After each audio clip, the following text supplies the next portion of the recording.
kami boleh membuka diri kami untuk membawa kami dalam sebuah perubahan hidup, bertobat dari setiap tingkah laku kami yang jahat. Tolong kami ya Bapa, dalam nama Tuhan Yesus Kristus kami bersyukur dan kami berdoa. Amin. Baik anak-anak sekalian, sebelum mulai pelajaran kita, Ibu ingin absen dulu ya. Nah, adakah di antara kalian, teman-teman kalian ada yang tidak hadir hari ini? Oh ya, baik. Semuanya hadir ya hari ini. Ibu harap semoga kalian semua bisa mengikuti pelajaran hari ini dengan baik. Anak-anak sekalian, Ibu mau tanya dulu nih. Siapa yang ingat pelajaran minggu lalu? Ada yang ingat? Ada yang tahu bisa kasih Ibu jawaban? Nah, betul sekali, tentang Allah mengasihi dunia. Bagaimana cara Allah mengasihi dunia? Dengan cara Allah mengutus anaknya Yesus Kristus datang ke dunia untuk menyelamatkan manusia dari dosa dan kejahatan. Nah, anak-anak sekalian, hari ini kita akan belajar tentang arti pertobatan. Ibu harap supaya ketika anak-anak mempelajari pelajaran ini, anak-anak juga benar-benar sadar betul akan dosa dan kesalahan anak-anak. Anak-anak juga mau membuka diri, mau memohon ampun kepada Tuhan, sehingga anak-anak benar-benar dipulihkan oleh Tuhan. Nah, itu yang harus kita pelajari hari ini. Baik anak-anak, materi pokok pembelajaran kita hari ini berjudul Arti Bertobat. Ada juga di dalam buku pegangan anak-anak ya, buku paket anak-anak. Itu anak-anak bisa lihat di halaman 12 sampai halaman 17. Di sana anak-anak bisa pelajari tentang materi yang kita pelajari hari ini. Anak-anak sekalian, kompetensi inti dari materi yang kita pelajari hari ini yaitu yang pertama, anak-anak harus bisa menerima, menjalankan, dan menghargai ajaran agama yang anak-anak anut. Inti daripada kompetensi inti yang kedua yaitu anak-anak bisa menunjukkan perilaku. Perilaku seperti apa? Perilaku jujur, disiplin, tanggung jawab, santun. Anak-anak juga peduli dan percaya diri dalam berinteraksi dengan keluarga, teman, guru, dan juga lingkungan sekitar, serta cinta tanah air. Nah, anak-anak, kompetensi dasar dari materi ajar kita hari ini, yang pertama yaitu menerima dan mensyukuri karya penyelamatan Allah di dalam Kristus Yesus. Yang pertama, dan yang kedua, anak-anak harus membiasakan diri berperilaku sebagai orang yang sudah diselamatkan oleh Kristus Yesus. Adapun tujuan pembelajaran kita hari ini ada 4 tujuan anak-anak yang akan kita pelajari hari ini. Yang pertama, setelah anak-anak mempelajari materi ini, anak-anak bisa menjelaskan arti bertobat. Yang kedua, anak-anak bisa menjelaskan mengapa manusia harus bertobat. Yang ketiga, anak-anak harus bisa membuka diri untuk menerima Kristus Yesus dan mengakui dosa dan kesalahan. Dan yang keempat, anak-anak bisa mengelompokkan mana perilaku yang sudah bertobat dan mana perilaku hidup yang belum bertobat.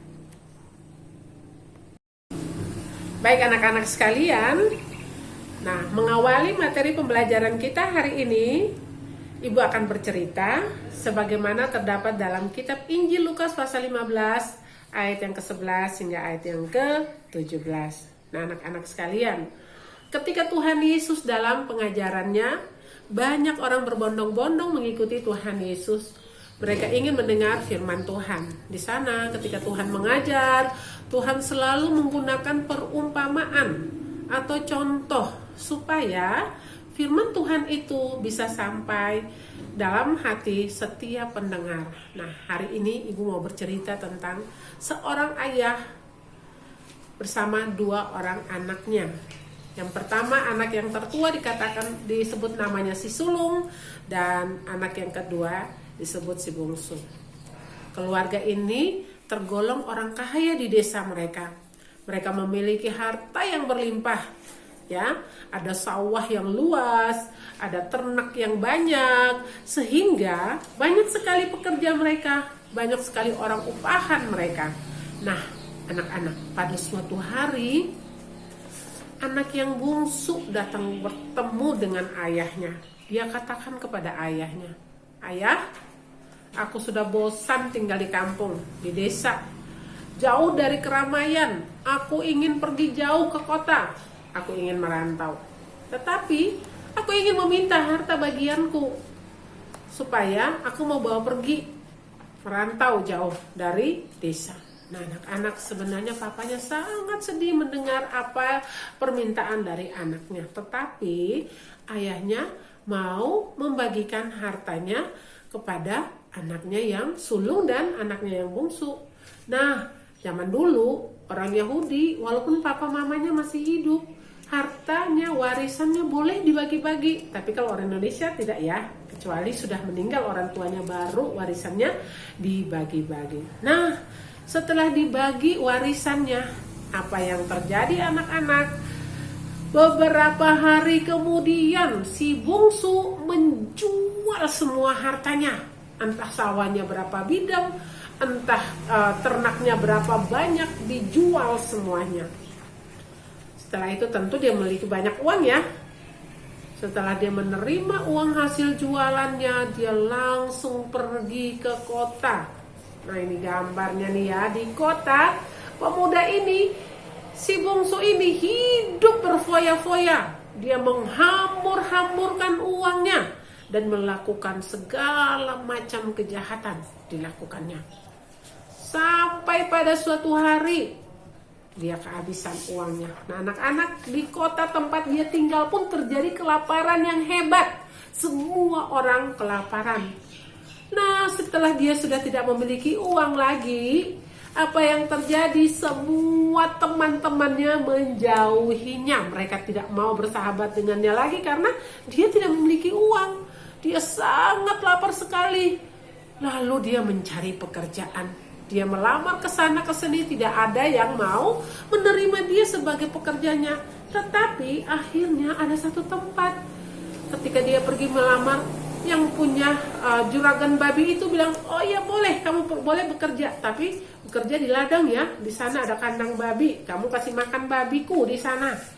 Nah, si bungsu ini berpikir, daripada kelaparan, biar sajalah kerja di sana supaya bisa dapat makan. Nah, pekerjaan memberi makan babi itu adalah pekerjaan yang paling hina bagi orang Yahudi. Sampai di sana, setelah dia di kandang, dia sudah sangat lapar sekali. Dia ingin makan makanan babi yang ada. Ternyata dia tidak kebagian makanannya karena babi-babi itu sudah menghabisinya. Nah, anak-anak, ada yang pernah makan makanan babi? Ih, jorok, ya. Pasti tidak ada di sini yang pernah makan makanan babi. Nah, saat perutnya sedang lapar, dia merenung dan mengingat, "Waduh, di kampungku banyak makanan. Orang-orang upahan ayahku selalu dikasih makan makanan yang lezat dan enak. Aku di sini mati kelaparan. Tapi bagaimana, ya, kalau aku pulang ke rumah ayah? Apakah dia mau menerimaku atau tidak?" Dia berpikir sangat panjang. Begini saja deh. Ketika aku pulang ke rumah ayah, aku akan katakan, "Ayah, aku minta ampun. Aku minta maaf atas kejahatanku yang aku lakukan terhadap ayah. Aku mohon ayah mau mengampuniku dan memberikan aku tempat untuk bisa menjadi orang upahan ayah. Yang penting aku tidak mati kelaparan di sini." Setelah dia berpikir masak-masak, langsung anak bungsu itu bangkit dari tempat duduknya. Dia langsung lari sekencang-kencangnya pulang ke rumah orang tuanya. Nah, anak-anak, dia pulang ke rumah orang tuanya dengan tujuan untuk bekerja bersama ayahnya. Ketika anak bungsu ini pergi, ayahnya sangat sedih sekali. Setiap hari dia berdiri di ujung kampung untuk melihat jangan-jangan anaknya pulang. Jangan-jangan anaknya kelaparan, dia sehat atau sakit di sana. Kasihan ya orang tua ya, dia menunggu anaknya. Nah ketika dari kejauhan dia melihat, wah itu pasti anakku yang kembali. Langsung ayahnya bangkit dan dia mulai pergi menjumpai anaknya. Anaknya datang dengan baju yang sudah robek-robek, berbau, tetapi ayahnya tetap menyayanginya. Ayahnya tidak menolaknya, tetapi ayahnya langsung memeluk dia dengan erat sambil menangis. Nah, ketika ayahnya sedang memeluknya, anak ini berkata, "Ayah, aku telah berdosa kepada ayah. Aku mohon ampun kepada ayah. Jangan membuang aku, ayah. Aku ingin bekerja sebagai orang upahan. Yang penting ayah mau menerimaku sebagai anak ayah." Nah, anak-anak apa yang terjadi? Ayahnya tidak memarahinya. Ayahnya sangat senang karena anak yang sudah hilang, dia kembali lagi. Anak yang ayahnya pikir sudah meninggal, dia bangkit lagi. Sehingga saking senangnya ayahnya kepada anaknya bungsu yang telah kembali, dia mengundang semua orang di kampung untuk datang dan bersukaria bersama mereka. Ayahnya menyediakan jubah yang maha indah, menyediakan sepatu yang baru, dan juga cincin emas untuk mengenakan di jarinya, membuktikan bahwa ayahnya sungguh-sungguh menerima anaknya kembali ke rumah. Ya anak-anak,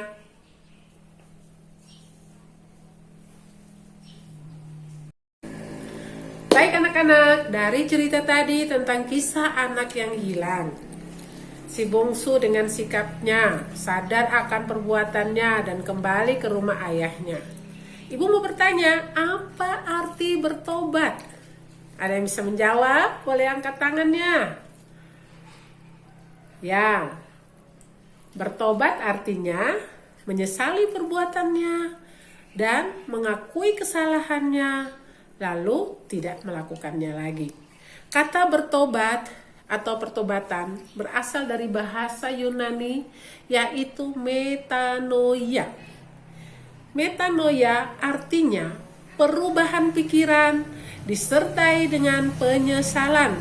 Seperti anak bungsu tadi, dia sadar, aduh di rumah ayahku banyak makanan, aku kelaparan di sini.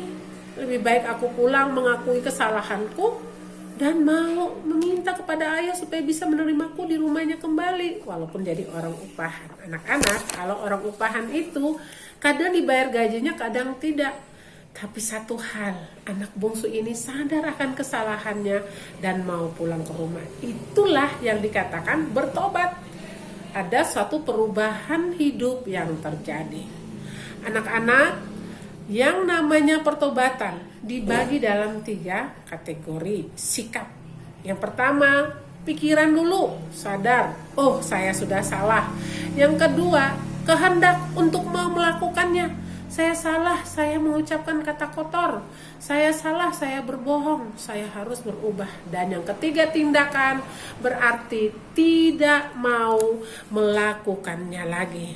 Nah, anak-anak, di sini kisah pertobatan ini kita harus belajar bagaimana harus hidup sebagai orang yang bertobat. Nah, anak-anak, berikutnya, kenapa manusia harus bertobat?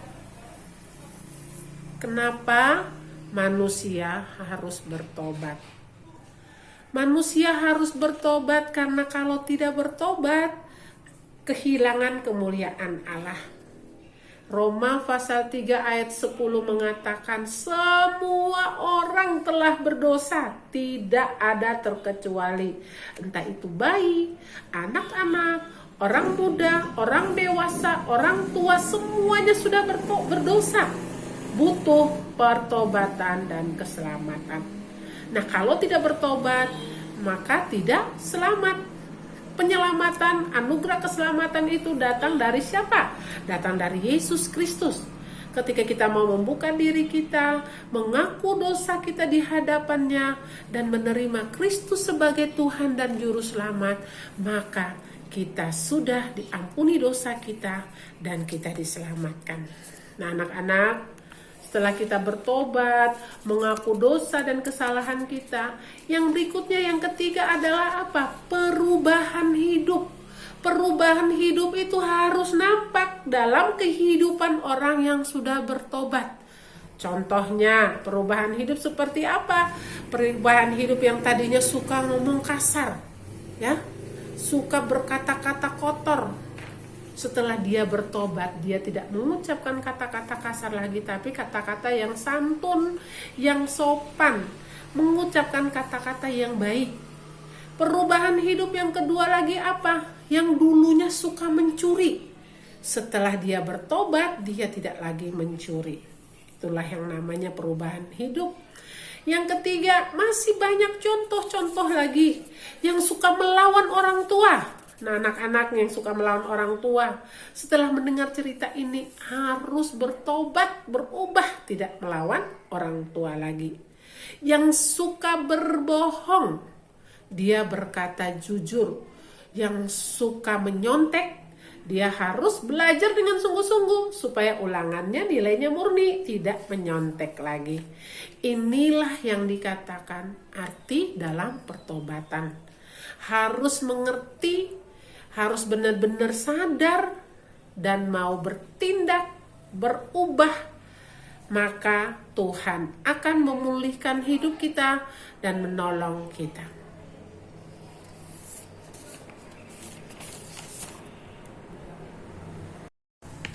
Baik anak-anak, itulah pelajaran kita hari ini. Kesimpulan dari materi yang kita terima hari ini adalah yang pertama, bertobat berarti kita harus menyesali perbuatan kita yang salah, menyesali setiap dosa dan perbuatan kita. Setelah itu, kita harus sadar, mengakui di hadapan Tuhan, memohon ampun, dan kita mau bertobat, kita mau tidak melakukannya lagi di dalam kehidupan kita. Kita berjanji dengan hati yang tulus, bukan main-main ya. Jangan bilang, ya hari ini saya berjanji Tuhan, besok melakukannya lagi. Itu belum bertobat. Hari ini berjanji dengan sungguh-sungguh dan tidak melakukannya lagi, itu baru namanya bertobat. Anak-anak yang dikasihi Tuhan, anak-anak yang diberkati Tuhan, pertobatan itu harus ditunjukkan dalam sikap hidup. Ya, sikap hidup seperti apa yang tadi Ibu sudah jelaskan. Contoh seperti anak yang bungsu, dia berfoya-foya dengan uangnya, tapi dia sadar betul, aduh aku sudah salah, aku harus pulang memohon ampun kepada ayah. Itu sikap hidup. Hari ini apa dosa dan kesalahan yang anak-anak lakukan? Anak-anak harus bersikap, saya berjanji Tuhan, saya tidak mencuri lagi. Saya berjanji Tuhan, saya tidak melawan orang tua lagi. Saya berjanji Tuhan, saya tidak memukul adik lagi atau teman di sekolah. Itu namanya sikap yang harus diambil dengan tindakan tidak melakukannya lagi. Nah, inilah arti pertobatan yang kita pelajari hari ini. Ibu harap ketika kalian mendengar kisah cerita ini, ingat-ingat di dalam pikiran hatimu, apa dosa dan kesalahan yang telah aku perbuat selama ini. Dan membuka diri, memohon pengampunan dari Tuhan, agar Tuhan memulihkan dan memberkati kita. Terlebih secara khusus anugerah keselamatan dari Kristus Yesus menjadi bagian di dalam kehidupan kita. Semua mengambil sikap doa, mari kita berdoa. Tuhan Yesus yang baik, kami berterima kasih kepadamu atas firman-Mu hari ini. Kami membuka hati kami mengakui setiap dosa dan kejahatan yang kami lakukan. Ampuni kami ya Tuhan, ketika kami mencuri. Ampuni kami ya Tuhan, kalau kami pernah melawan orang tua. Ampuni kami. Baik anak-anak, inilah materi ajar kita hari ini yang telah Ibu sampaikan. Dan menutupi materi kita, pelajaran kita hari ini, kita akan ada di dalam doa bersama. Kita berdoa.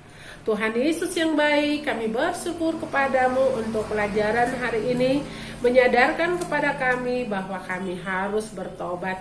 Kami banyak sekali dosa dan kesalahan yang kami lakukan. Tolong ampuni kami Bapa. Tolong sucikan kami, kuduskan kami, bahwa kami untuk sadar akan segala dosa dan kesalahan kami.